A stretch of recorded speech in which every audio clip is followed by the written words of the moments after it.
14 na kabanata. Ang pag-ibig kung gayon, ang inyong pakamithiin. Hangarin ninyo ang mga kaloob na espiritual, lalong-lalo na ang makapagpahayag ng mensaheng mula sa Diyos. Ang nagsasalita sa kakaibang wika ay sa Diyos nakikipag-usap, hindi sa tao, sapagkat walang nakakaunawa sa Kanya. Ngunit nagsasalita siya ng mga hiwaga sa tulong ng Espiritu Santo.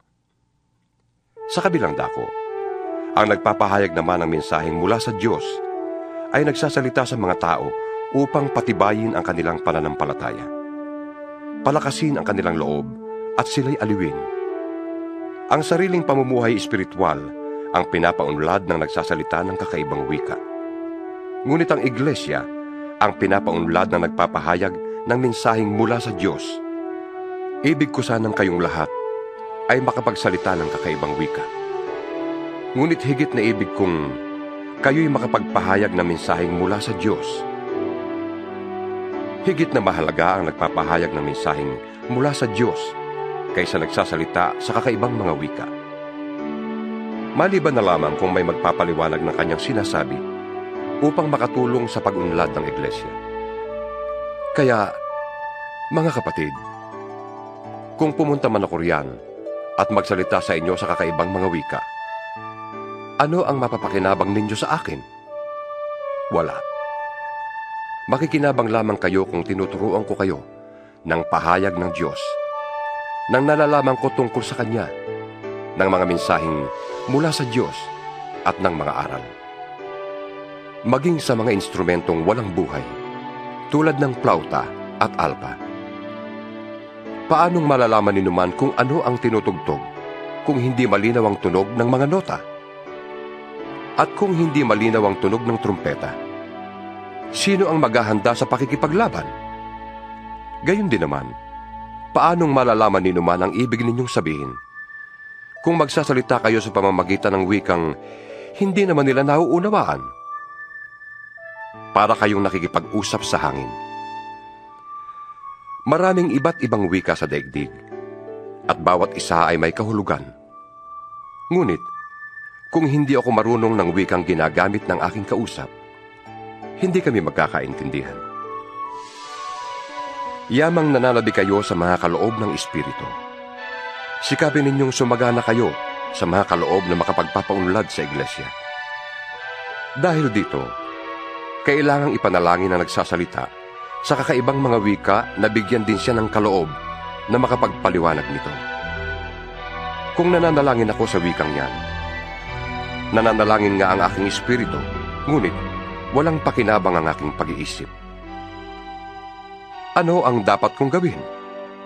Mananalangin ako sa pamamagitan ng aking espiritu, ngunit gagamitin ko rin ang aking pag-iisip sa aking pananalangin.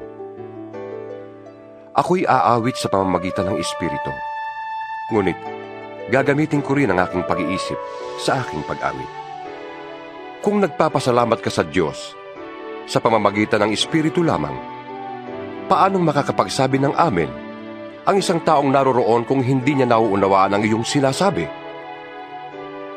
Mabuti ang iyong pagpapasalamat, ngunit hindi nakakatulong sa pag-unlad ng buhay espiritual ng iba. Nagpapasalamat ako sa Diyos sapagkat ako'y nakakapagsalita sa kakaibang mga wika, higit kaysa sa inyong lahat. Ngunit sa pagtitipon ng iglesia, ibig ko pang magsalita ng 5 katagang mauunawaan at makakapagturo sa iba, kaysa libu-libong salitang wala namang nakakaunawa. Mga kapatid, huwag kayong maging isip bata. Maging tulad kayo ng mga batang walang malay kung tungkol sa kasamaan. Ngunit sa inyong pangunawa, maging tulad kayo ng matatanda. Ganito ang nakasulat sa kautusan. Sinabi ng Panginoon, magsasalita ako sa bayang ito sa pamamagitan ng mga taong may ibang wika, sa pamamagitan ng labi ng mga banyaga, ngunit hindi pa rin nila ako pakikinggan. Kung gayon, ang kaloob na makapagsalita sa kakaibang mga wika ay isang tanda para sa mga di sumasampalataya, hindi sa mga sumasampalataya. Ngunit, ang kaloob na makapagpahayag ng mensaheng mula sa Diyos ay tanda para sa mga sumasampalataya, hindi sa mga di sumasampalataya. Kung sa pagtitipon ng iglesia ay nagsasalita ng kakaibang mga wika ang lahat, at may dumating na mga taong di nakakaunawa o di sumasampalataya, hindi kaya nila sasabihin, sira ang ulo ninyo? Ngunit, kung ang lahat ay nagpapahayag ng mensaheng mula sa Diyos at dumating doon ang isang di nakakaunawa o di sumasampalataya, makikilala niyang siya'y makasalanan. Madarama ang kanyang tunay na kalagayan at malalaman niya ang mga lihim ng kanyang puso. Kaya't luluhod siya, sasamba sa Diyos at sasabihin, talagang ang Diyos ay nasa inyo. Ano ngayon ang ibig sabihin ng lahat ng iyon, mga kapatid? Kung sa inyong pagtitipon ay may umaawit, may nagtuturo, may naghahayag ng kalooban ng Diyos, may nagsasalita sa kakaibang mga wika, at mayroon namang nagpapaliwanag noon, gawin ninyo ang lahat ng yan sa ikauunlad ng iglesia. Kung may magsasalita sa kakaibang mga wika, sapat na ang 2 o 3. Hali-halili sila, at kailangang may magpapaliwanag ng kanilang sinasabi. Ngunit kung walang magpapaliwanag, manahimik na lamang ang bawat isa at makipag-usap ng sarilinan sa Diyos. Hayaang magsalita ang 2 o 3 tao na tumanggap ng kaloob na makapagpahayag ng mensaheng mula sa Diyos, at timbangin naman ng iba ang mga sinasabi nila. At kung ang isa sa mga nakaupo roon ay tumanggap ng pahayag mula sa Diyos, tumigil muna ang nagsasalita, sapagkat kayong lahat ay maaaring isa-isang magpahayag ng mensaheng mula sa Diyos upang matuto ang lahat at mapalakas ang loob nila. Ang kaloob na pagpapahayag ng mensaheng mula sa Diyos ay dapat napipigil ng tumanggap ng kaloob na yon, sapagkat ang Diyos ay di nalulugod sa kaguluhan, kundi sa kaayusan at kapayapaan. Gaya ng dapat mangyari sa lahat ng iglesia ng mga hinirang ng Diyos, ang mga babae ay kailangang tumahimik sa mga pagtitipon sa iglesia, sapagkat hindi ipinapahintulot sa kanila sa ganoong mga pagtitipon ang magsalita. Kailangan sila'y pasakop, gaya ng sinasabi ng kautusan. Kung meron silang nais malaman, magtanong sila sa kanilang asawa pagdating nila sa bahay, sapagkat kahiyahiyang magsalita ang isang babae sa loob ng iglesia.